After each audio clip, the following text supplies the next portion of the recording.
The brown rat is one of the most recognizable species in the world. For almost as long as humans have been recording their history, we have lived among rats. As early as 700 BC, rats were found in Southeast Asia. They spread across the continent quickly, and by 1200 AD, rats were found almost everywhere that human beings were living. The rats that we're used to seeing in our day-to-day lives are two distinct species: Rattus rattus, or the black rat, and Rattus norvegicus, the brown rat.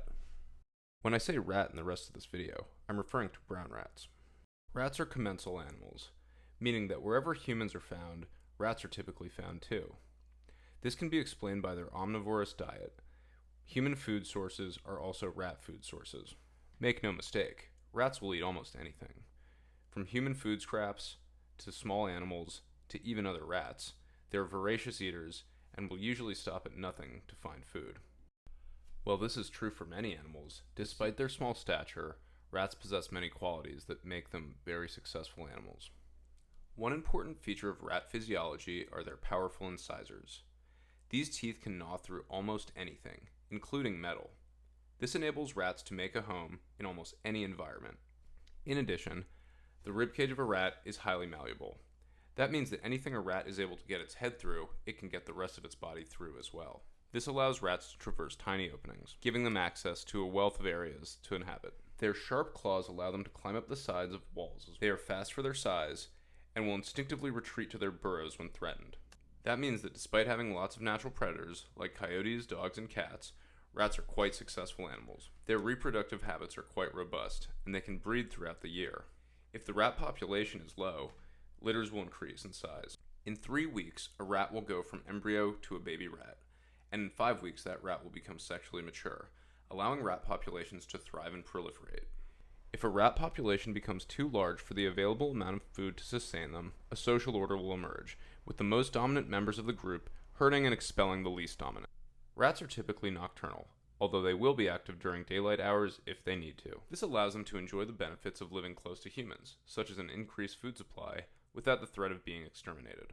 The thing to remember about rats, however, is that they are extremely tenacious creatures. They really don't care whether they live or die, as long as they are able to find food and reproduce. This phenomenon typically manifests itself in extremely busy urban centers like New York City, where the rat population is high and competition for food is high as well. In less competitive suburban settings, rats will revert back to their nocturnal cycle. This is because, unlike squirrels who get the bulk of their food from natural sources like trees, rats primarily rely on human waste for their food source. Thus, it is common for rats to dwell close to humans, unlike many other urban species. We found evidence of this hypothesis when reviewing footage from many trail cams in the Pasadena area. For those who don't know, a trail camera is a camera that's triggered by movement of an animal. They are specifically set up in places where the animals live. Researchers use these cameras to get more information on the lifestyle habits of animals. While large numbers of coyotes, possums, raccoons, and squirrels were sighted on these trail cameras, rats were seldom seen. The reason for this is likely that the animal habitats where the trail cameras are usually set up aren't where rats usually live. Rats are living in or around homes.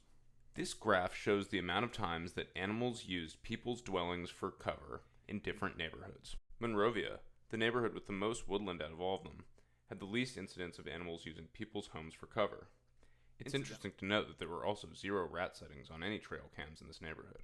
So what have we learned? Well, we've learned that rats basically owe their success to people. Where there's a high human population, there's typically a high rat population. Some people believe that in New York City, there's 1 rat for every 1 human being.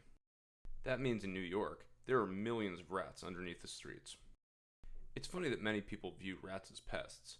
After all, if it wasn't for human habits, like leaving garbage outside, we wouldn't have rat problems. If anything, it seems like rats are nature's way of telling us to clean up after ourselves. Thanks for watching.